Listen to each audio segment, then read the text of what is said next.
Back when I was going through Vallejo High School, Vallejo High School was a perennial powerhouse, and we were really a blue-collar town, so to speak.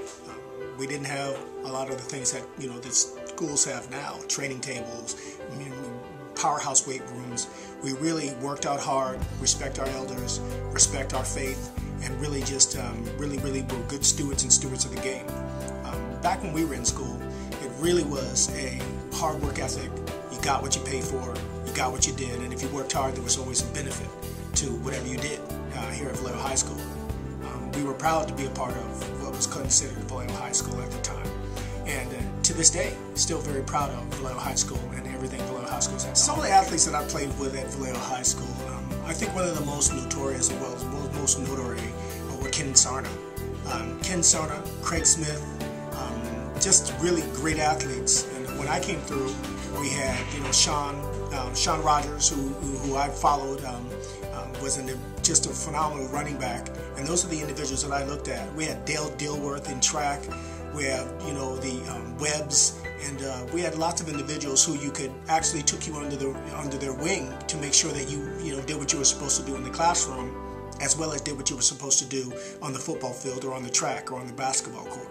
So there were a lot of individuals who I followed and looked after me when I was going through my career here at Vallejo High School. When I was at Vallejo High School, I was probably one of the first athletes to be recruited by a major university and actually go up to play. I had approximately 5 different opportunities to go play at different schools throughout the United States. I took 6 trips. I went down to San Diego, University of California at Berkeley, Oregon State, Washington, and I chose to go to Oregon University of the Mighty Fighting Vallejo. I chose to go to Oregon because of what it really offered to me. A good family environment where I could really focus on my scholastics as well as play football as a freshman for the University of Oregon Fighting Ducks. Oregon was a great opportunity and at the time, just a great opportunity for me to go and play at a school and with individuals who I felt were really the kind of individuals and kind of people that I wanted to be around.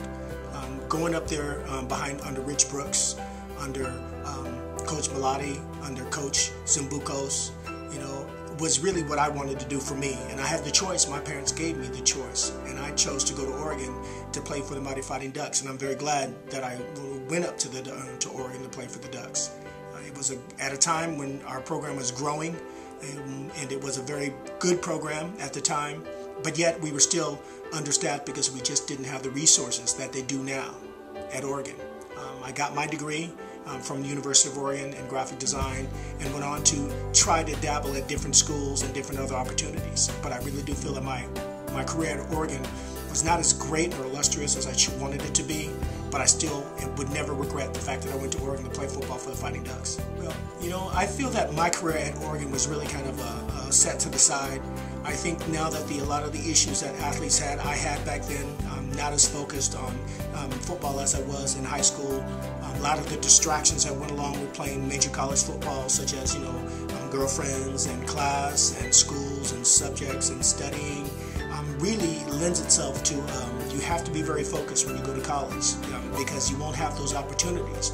There's no such thing as the dumb athlete, so to speak. You have to be focused on your education as well as your ability to play on the football field. And it requires a lot of concentration, a lot of hard work, and a lot of effort. And I feel that some of the distractions when I went to Oregon really kept me from really focusing on the things that I wanted to do. I got married at a young age, and although I don't regret my choices, I think it was just a choice that I made. I should have probably focused more on football than on some of the other distractions that were going on. But nonetheless, I still believe that my career at Oregon was one that was great for me and wasn't as fruitful as I wanted it to be. But I still would have, if I had to do it all again, I probably would have done it the same way. Well, the question is this: what was my mindset how did I prep for the game, or before I got the ball, what was my mindset? Well, I was trained by our coach, Jack Renfro, that you have to envision what it is you're going to do before you do it. The same kinds of things that I use throughout my life today. If I know that I have to do a task, I kind of see myself, I start from the reverse. I see where I want to be. If it's the end zone, I see where I need to be, and then I look at the obstacles that are in front of me in order for me to achieve my goal. If it's a linebacker that I need to beat, I've already studied that linebacker's tendencies, or that defensive back's tendencies, or how the line's going to block. And I know that if I need to slide a little bit farther left or farther right in order to get through the hole, am I going to need to run through the first initial block in order to get to the outside or the inside to make a cut? And then once I get into the secondary, what do I have to do to beat that defensive back or that strong safety or the nickel coming over? So I'm looking at the game from the reverse. I look at where I need to be in order to get to where I need to be. So if it's the end zone, I'm looking at who's going to keep me from getting to where I need to be, and then I put it into my head, and I'm not going to let anybody stop me in order to get to that end zone. I can say that, during my time I had a lot of support from a lot of guys who were playing football at the time. Frank Smith, Ken Sarna, the line that I rode with, Mike Almanzor, who was the fullback for me. Those individuals who helped me to be successful. But when I got the ball, there was no one or nothing that was going to stop me. So as far as being the best, that's speculative. I think I'm a good person and a good running back, but the best, there are many best. Dick Bass, there are all kinds of giants out there that were as good, if not better. So I just consider myself one of the individuals who worked hard and really worked to try to be the best individual and person I could be. Well, when I was coming from Vallejo, remember, when I came from upstate Washington back in '79. So when I went to junior high school, I really didn't follow much of the Vallejo program back then. My sister's boyfriend happened to be Sean Rogers, and Sean Rogers to me, and still is, a god as far as running back. When I went to the games with my sister, I would watch Sean Rogers run the football, and he was much like Roger Craig or Walter Payton when he ran the ball. And to me, I tried to emulate Sean Rogers when I was running the football.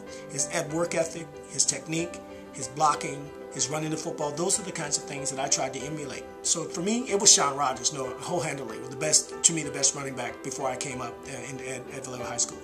Hi, my name is Eugene King, Vallejo High School, 1982. You're watching Vallejo, Greatest Athletes, the movie.